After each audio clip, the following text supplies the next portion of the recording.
Welcome to the project demonstration of energy theft detection in multi-tenant data center and digital protective relay deployment. So here we are going to identify the theft detection and by setting the limit of energy consumption in tenants. Like if you have the multiple tenants, so then there is maybe chance of energy thefting when we have the common meter. So in this cases, so instead of putting a new meter and applying for the government section, and we can place the submeters. So these submeters are for energy monitoring and measuring the inside the tenants houses. And this is the two tenants we placed here, and one T1 and T2 named. So these are getting input from the load which we are going to provide to 30 volts power supply, and whenever this load consumed, and the energy will be displayed on the LCD screen. And also we have set for different tenants for different load levels. That is, one tenant 1 is for 0.005 kilowatt hour for demonstration purpose, and tenant 2 is going to be the 0.009. Whenever the per respect to tenants crosses their limits, then automatically using this protective relays deployment, we are going to isolate the power supply for the tenants. Okay, and here coming to the flow of this project. So from here we are going to get the pulse input from the energy meter to the PIC microcontroller. So here we are using PIC 16F73 microcontroller, and this is the tenant 1 and this is the tenant 2 connections to the microcontroller, and these inputs given through this PC817 optocoupler.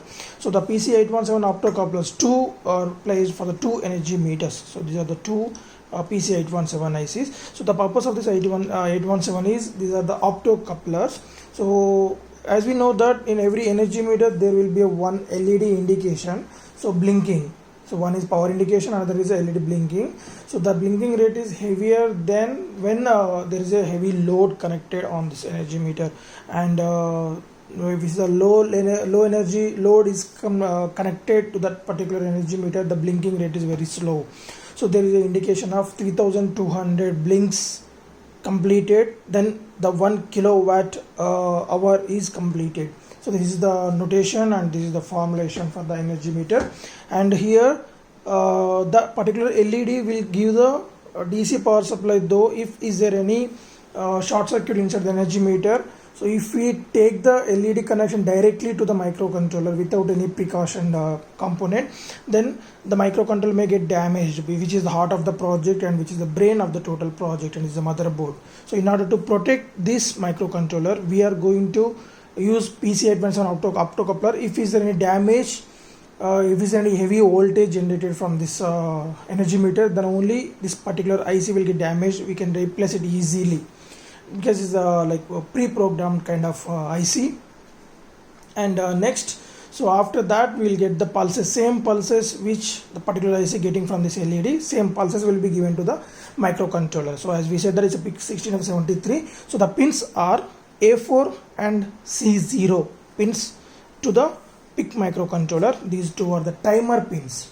So after that, the microcontroller will count the pulses for each and every duration. For example, each 2 seconds the energy meter will count the pulses, and it will calculate how much of energy consumed by the individual energy meter, and the particular energy consumed details units will be displayed on this 16:2 LCD display which was connected at B2 to B7 of microcontroller. As well as we are going to sending the same data to the ThinkSpeak cloud platform in order to store historical data.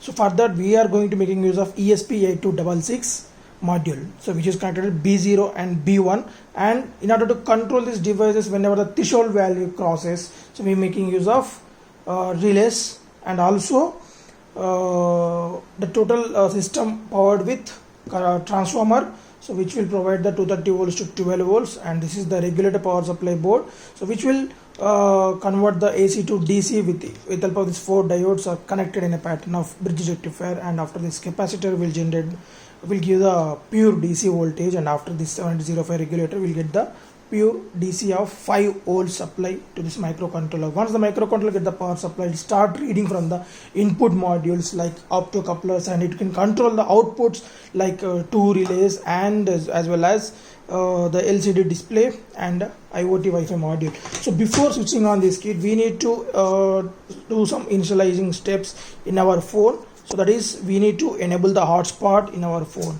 So the hotspot name should be, we need to change this, go to settings and the wireless section and personal hotspot, change the personal hotspot name to project 4459, it should be small letters, and the password 129, and then on the hotspot and data with the mobile phone, and then kit. So as I enabled the same settings in my phone, which I'm taking the video, and then I'm switching on this main power supply, and once you switch on that, the energy meter, the system will get into the booting, and then the two relays will be switched on.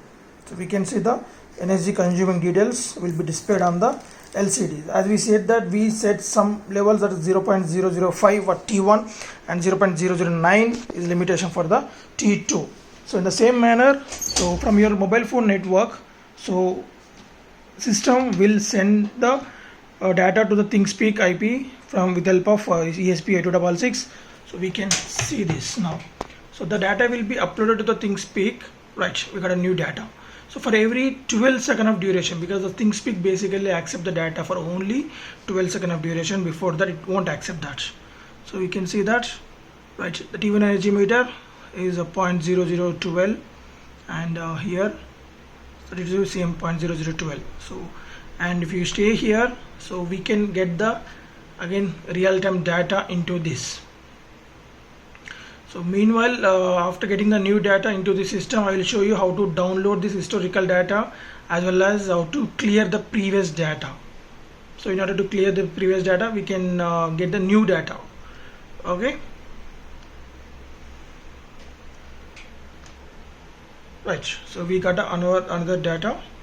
Right. This is the new data is came from the system, and here also.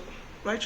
So now I want to clear that. So for example, before clearing that, you can download, go to import and export. So this is the main outputs, right? So one device got already switched off as it crosses the threshold value, right? There we can see the T1 units crossed.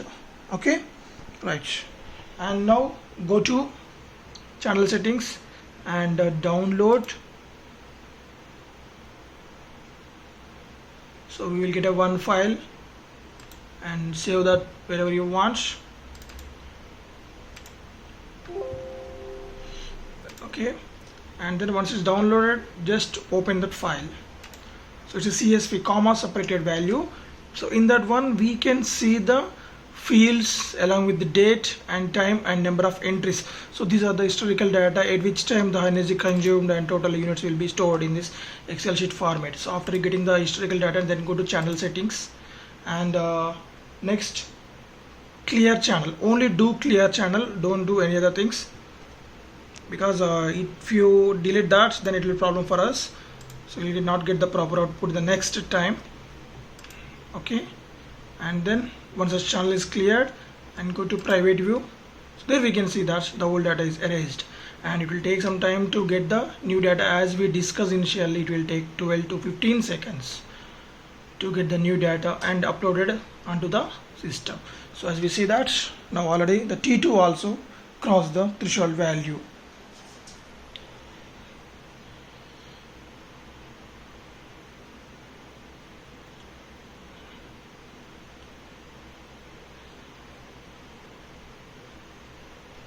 So in order to check this, we can do the reset to make the system rework from starting onwards.